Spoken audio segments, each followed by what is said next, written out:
Hey, how's it going, everybody? The American Revolution Part 2. This is by the channel OverSimplified. In case you haven't seen the first video, definitely check it out. I'll leave a link in the description.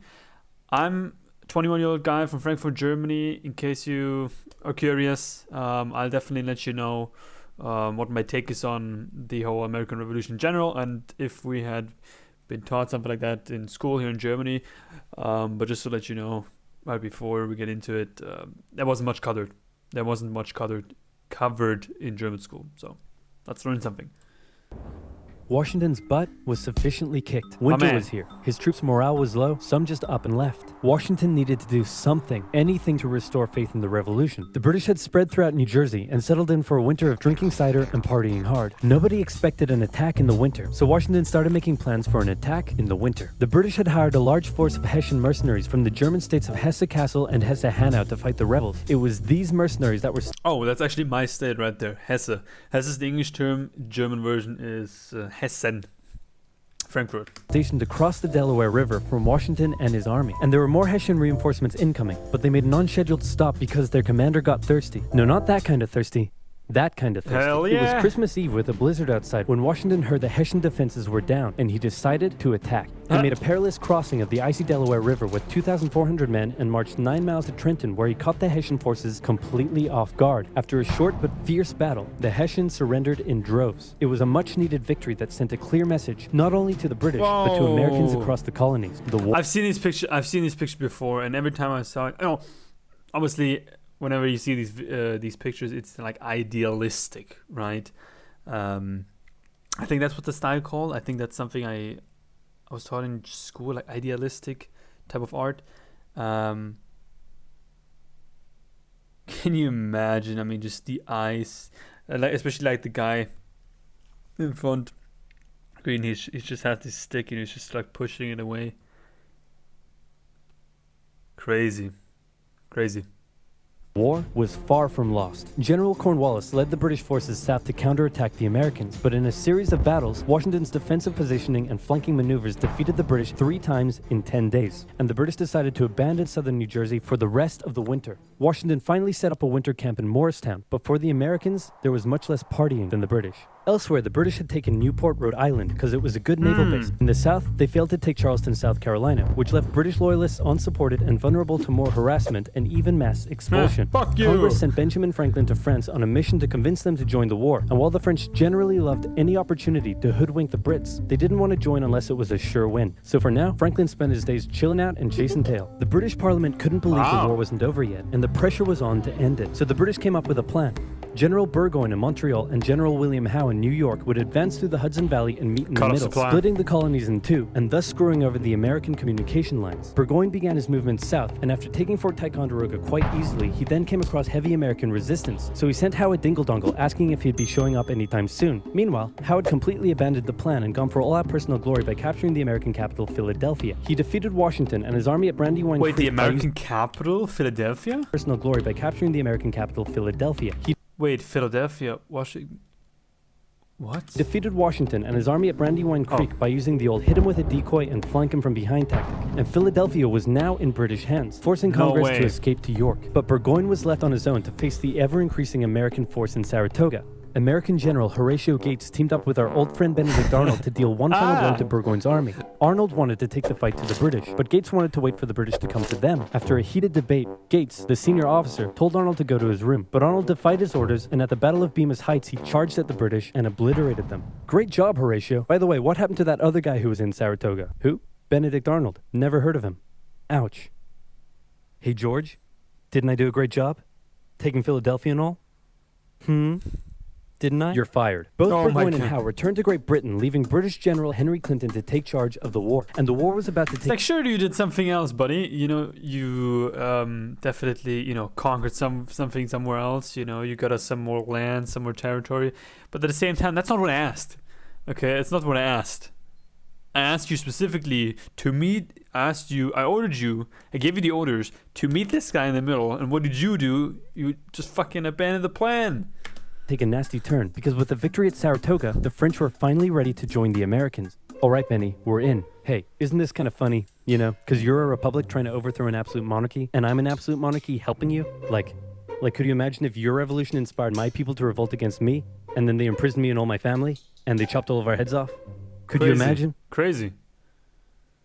That's called foreshadowing. For now in America, winter was here once again, which meant yet more disease, more starvation, and even a little mutiny. After losing Philadelphia, Washington's job was again on the line. But suddenly, a Prussian guy with a very fancy name, hired by Benjamin Franklin, showed up out of nowhere again on the line. But suddenly, a Prussian guy with a Prussian, Friedrich Wilhelm August Heinrich Ferdinand Steuben. Very fancy name, hired by Benjamin Franklin, showed up out of nowhere and said, "Hey, I'm here to give your men a European military training." And train them he did. They learned how to shoot accurately, how to march in formation, where to poop and where not to, and strict punishments were handed out to any who didn't comply. Washington's army came out of the winter in 1778 a new and improved force, ready to take Philadelphia back from the British. In the end, though, they didn't have to. With the French entry into the war, the British ordered General Clinton to evacuate Philadelphia and consolidate all of the British forces in New York. So Washington sent Benedict Arnold to reoccupy and secure the city as he pursued the British through New Jersey on land, eventually finding a good opportunity to attack at Monmouth Courthouse. The battle took place on a sweltering hot summer's day, and as many soldiers died from heat stroke as they did from battle. In the end, after some... That's another thing, you know, back then, back in 17... What was it, 70 something? I'm not 100% sure. Can you imagine? People died so easily from the smallest things. Now, heat stroke is obviously not a small thing, right? You know, anyone who's ever had a heat stroke or has any, you know, has gotten very lightheaded because of the heat. I mean, it's just a terrible feeling in general. But, I mean, even if you were hit, like, you know, 1-2 times, like in your leg, you know, by some bullets, and obviously back then they didn't have, you know, like proper bullets for rifles and guns that we have today. But still, if you were hit, I mean, it's little that people could do, you know. I mean, even back then, the whole definition of a doctor was even more prominent. You know, what is a doctor if you think about it? The doctor can only do two things. He can diagnose it before, not diagnose it, but he can tell you when it's too early and when it's too late. That's pretty much what he can do, you know. So any type of damage, just horrible. Competent/borderline treason from Washington's second in command, it was a draw. And in this war, a draw is kind of a victory for the Americans. Next up, let's talk about this guy. This is John Paul Jones. John Paul Jones is handsome, Scottish, and absolutely insane. Fuck yeah. When the war first broke out, everyone was like, how did the colonies expect to stand up to the might of the British Navy with their meager fleet of converted merchantmen? Yep, try telling that to John Paul Jones. This guy sailed to the British Isles, somehow captured a British fleet of converted merchantmen. No. Dude, this is John Paul's war. A draw is kind of a victory for the Americans. Guy. Next up, let's talk about this guy. He's got beautiful hair, just like me. This is John Paul Jones. John Paul Jones is handsome, Scottish. Scottish? Oh. And absolutely... Look at this guy!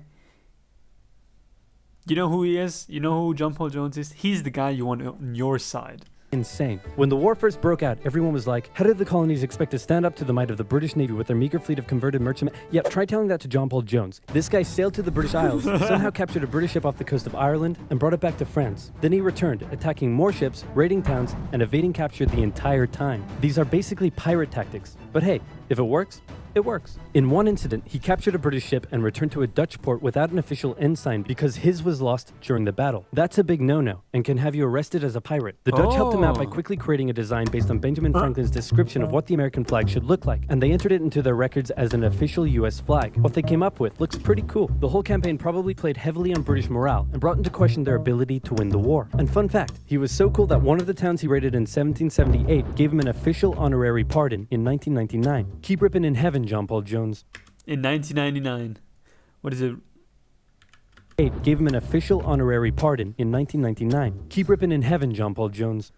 You're an angel now. What the Continental Navy was lacking in resources, though, the French entry into the war made up for. The French began with naval skirmishes in the English Channel, and they sent a... Forget Franklin, forget Washington, forget all these guys, you know? Just, it's John Paul Jones time. Large fleet to America, although it sustained a lot of damage in a storm off Rhode Island. The Americans were hoping for a bigger commitment from the French, so John Adams went to France to help Benjamin Franklin continue negotiations. Oh good, you're finally here. Check this out. Hey ladies, I'd like to fly you like a kite, because you're electrifying. Isn't this great? Is this what you've been doing? Yeah, why? We were sent here on a diplomatic mission to secure military support from France, not to philander with the locals. Wait, no, ladies, come back. Worst wingman ever. But the Americans would get some more help. The Dutch provided aid, although they never formed an official alliance. More significantly, though, the Spanish, who had already been providing aid, officially joined the war in June 1779. So now that we're a little bit here in Europe, I like to point out that this entire thing, you know, Spain being involved, France being involved. Okay, everyone knows. I think that was being taught to us, you know, that Britain was involved. Obviously, I mean, Britain was a big part in the American Revolution. I mean, that's where the people came from. But that Spain was involved and France was involved, and I think that was the Netherlands. No, never even mentioned. Not even a tiny bit. I mean,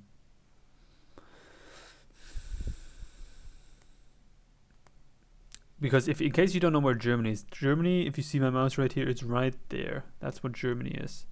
Pretty much like here, like that's Germany right there.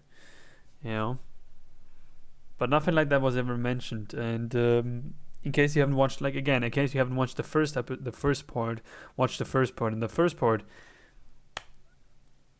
it's already. I always think, okay, so you know, John Paul Jones, for example, he sailed from the States to England. First of all, how long did that even take to sail from one place to another? And the whole navigation thing. I mean, yes, it wasn't, you know, year 200 anymore. But it also wasn't year 21. You know, we also weren't in the 21st century. So how was it even possible for them to navigate properly and all that? Just incredible. And just like John Paul Jones, when did he know where he was? Just incredible. The whole American Revolution in general is just fascinating. I mean, if you think anything else, I mean, I don't know what to tell you. They would provide support in the Midwest and the Gulf Coast, campaigns that heavily impacted the Native American tribes in those areas. Now France has another flag. Jesus. Sides actually enlisted the help of Native American tribes throughout the war, sometimes even pitting those tribes against each other. In the summer of 1779, after a series of raids against the Americans by the Iroquois, Washington organized an expedition that burned down more than 40 villages, forcing the tribes to relocate to Canada for British protection. And another group that shouldn't go unmentioned were African Americans, both free and enslaved. They joined both sides of the war, hoping to gain their freedom. But afterwards, many were simply returned to slavery, particularly those who had fought for the Americans. Despite owning slaves himself, Jefferson had written a condemnation of slavery in the Declaration of Independence. But out of fear of offending the southern colonies, this was removed from the final draft. For the same reason, the American Army stopped enlisting African American men in 1775, a policy that Washington, a slave owner himself, supported. But they were forced to reverse the policy after the British promised freedom to any slaves who joined them. In general, you stood a better chance of gaining freedom if you fought for the British. However, even those that left with the British after the war suffered mistreatment and discrimination in their new lives. But even then, in 1770, you know, 18th century, 19th century, I mean, people, they were still, you know, there was still child labor and everything going on, especially in Britain, you know, the coal mines and all that shit. I mean, how are you going to explain that? You know, what are the chances of then the slaves, you know, having more rights than the kids? I mean, come on. Outside of America. Our good friend Benedict Arnold is now in charge of Philadelphia, having a good time, partying down with, and even marrying a member of the Philadelphia elite. My boy. The same elite that had partied down with the British when they controlled the city. And suddenly, the people of Philadelphia, including the state governor, started accusing Arnold of having pro-British sentiments. To keep the people happy, Washington wrote a letter rebuking Arnold, calling his conduct imprudent and improper, and that was too many ouchies for Benedict Arnold to handle. He asked Washington to put him in charge of the fort at West Point. Then he contacted the British, offering to hand the plans of the fort over to them and join their side. Our good friend Benedict Arnold is our good friend no more. Luckily, the treasonous plans were discovered on a captured British officer, but Arnold managed to escape before he was arrested. As a British brigadier general, he would go on to lead raids against American cities, most notably his raid of Richmond, Virginia in 1781. His betrayal shook George Washington, who had once again set up camp at Morristown. His leadership somehow held the Continental Army together through the harshest winter of the war. We're entering 1780, and Parliament was hopping mad that the war still wasn't over. The British debt was soaring, and despite taking parts of Massachusetts in late 1779, the North was in a stalemate, so the British decided to make a major shift in strategy to the South, an economically rich area with a higher level of support for the British, or so the British thought. A year earlier, they had captured the underdefended city of Savannah, Georgia easily, and a joint American-French counter-siege failed. Now, they laid siege to Charleston, South Carolina, It fell within months, with thousands of American troops surrendering to the British, a costly defeat. The British quickly moved to take control, and they sent stereotypical Hollywood villain with a British accent Bannister the Butcher Tarleton into the backcountry, where he hunted down rebels and destroyed them with ruthless brutality. The British presence also inspired local loyalist militias in the backcountry to rise up against their persecutors. The British really seemed to be onto something with their new strategy, and the ball was very much in Washington's court. I'm gonna send my most loyal general, Nathaniel Greene, to the south to stop the British. Gonna have to overrule you there, George. We're sending hero of Saratoga and your biggest rival, Horatio Gates. Watch this, George. I'm gonna save the day again. Everybody will love me, and I'm gonna get your job. Here I go. And he got into one battle with Cornwallis, got annihilated, and ran away. Alrighty, let's go with your guy. Nathaniel Greene knew the British outnumbered his own forces and wouldn't be defeated with conventional tactics, so he had to think outside the box. He split his army into two, said, "Hey big boy, look at me," and then they went running in two different directions. Cornwallis sent Tarleton after Morgan, and he caught up with him at Cowpens, where Morgan proceeded to kick Tarleton's butt. Then the two led Cornwallis on a wild chase through North Carolina, his bigger and better equipped army much heavier and slower than Greene's quick and mobile troops. Greene led Cornwallis further and further from his supply line, then crossed the Dan River into Virginia, picked up some reinforcements, and turned back to face the now exhausted British. At the Battle of Guilford Courthouse, the two sides engaged in vicious close combat. Cornwallis, fearing loss, fired his big guns into the chaotic fighting, cutting down many of his own men. Greene retreated, giving Cornwallis the victory, but Cornwallis lost a quarter of his men in the fighting, so it felt much more like a British defeat. At this point, both sides desperately needed something to happen soon to end the fighting. The British were running out of money, while the Americans were again facing mutinies as the men went without pay or even basic living needs. Fortunately, the French were now showing up in greater numbers and were ready to fight. After his encounter with Greene, Cornwallis decided the only way to win the South was to first prevent the Southern Continental Army from using Virginia as a supply base. So he abandoned the Carolinas, moving to Wilmington and on to Yorktown, a position the British believed would be easy to supply and support. On his march to Yorktown, he raided many farms, stealing horses and supplies from the locals, but also freeing thousands of slaves, many of whom joined him. The French saw Cornwallis's new position as an opportunity to land a decisive blow on the British. Washington wanted to attack Clinton in New York, but the French said it was a really dumb idea. And to be fair, it was. Instead, Washington sent out fake dispatches to make it look like they would attack Clinton, but secretly their combined force marched all the way down to Virginia. A large French fleet under the command of Comte de Grasse arrived and successfully cleared... It's easier said than done, though. I mean, they marched down there, but how long did it take them to do the whole thing? I mean, I can't imagine that the Brits didn't have any sort of, scouts somewhere. But then again, I mean, this is American territory, so... the British Navy out of the Chesapeake Bay. The combined land and naval forces then laid siege to Cornwallis's army in Yorktown. The American and French forces tightened in around the city, raining artillery down on Cornwallis, who desperately appealed to Clinton for aid, but Clinton was unusually chilled out about the whole thing. Cornwallis held out for nearly a month before he had no choice but to surrender. Over 7,000 British troops were captured, a crushing defeat, and with that, Parliament had reached the end of its rope. The war just wasn't worth it, and it needed to end now. The British still held New York, Charleston, and Savannah, but fighting between the two sides mostly ceased as peace negotiations opened up in Paris. The resulting treaty in 1783 saw Great Britain remove its troops from American soil, recognize U.S. independence, and cede territory up to the Mississippi River. Whoa. In return, the Americans agreed to pay any debt still owed to Britain and gave fair treatment to any colonists who had remained loyal to the crown. The Spanish got Florida, while the French got an economic crisis that led to its own revolution a decade later. Washington retired to his home in Mount Vernon, wishing his men farewell by saying, "I most devoutly wish that your latter days may be as prosperous and happy as your former ones have been glorious and honorable." He hoped to live out the rest of his days in peace, but unfortunately for him, a number of people wanted him to be the first leader of the new country. And by a number of people, I mean literally everyone. The first election campaign in American history was basically a grassroots effort to convince Washington to accept the office. He was sworn in on April 30th, 1789, and he himself established many of the standards and limitations of what the American leader should be. First of all, there was debate on what he should be called. Is he a king? Is he our glorious leader? In the end, they went for a word that at the time was pretty modest.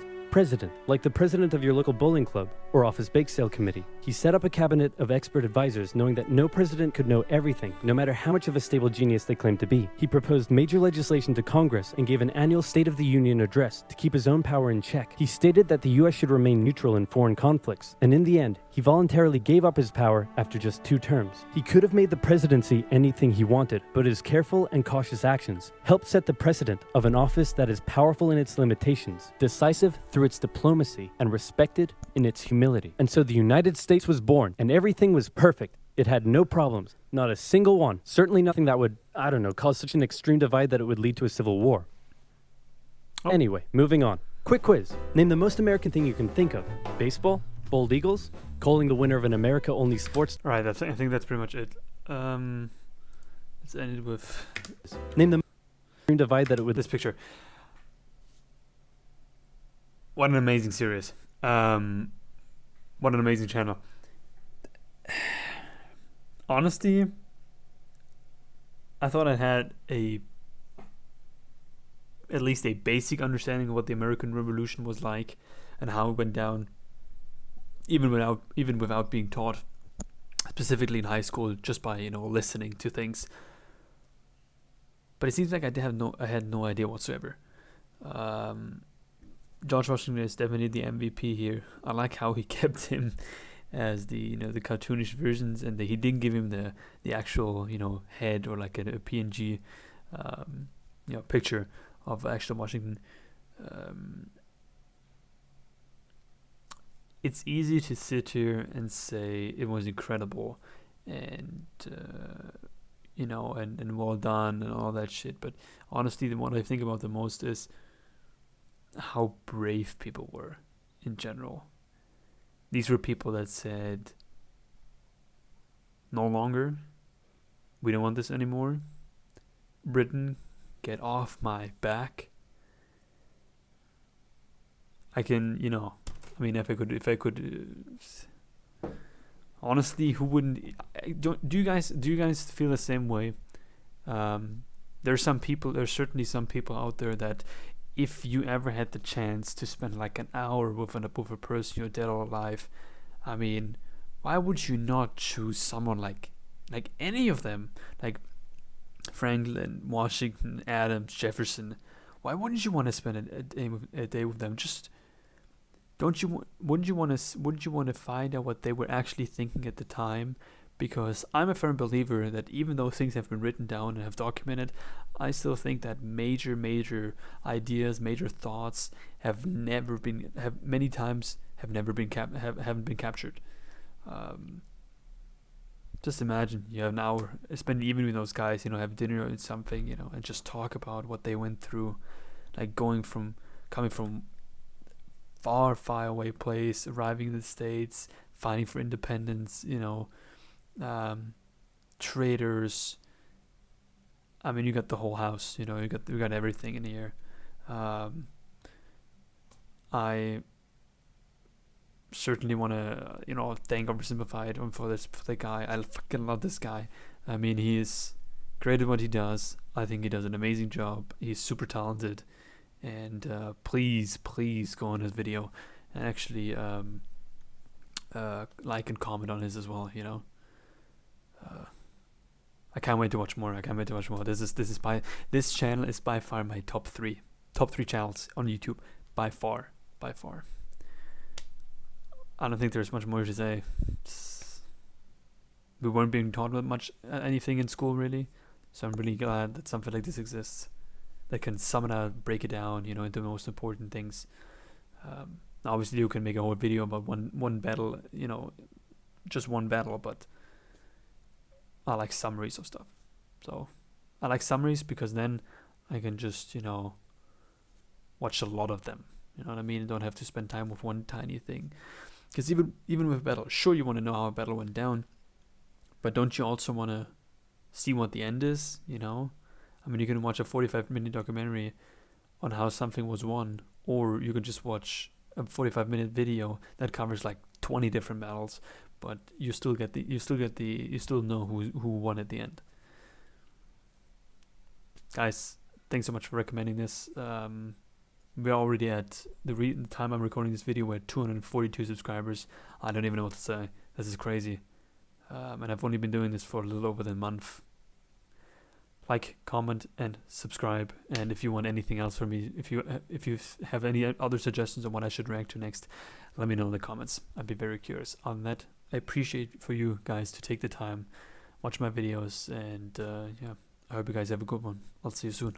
Bye.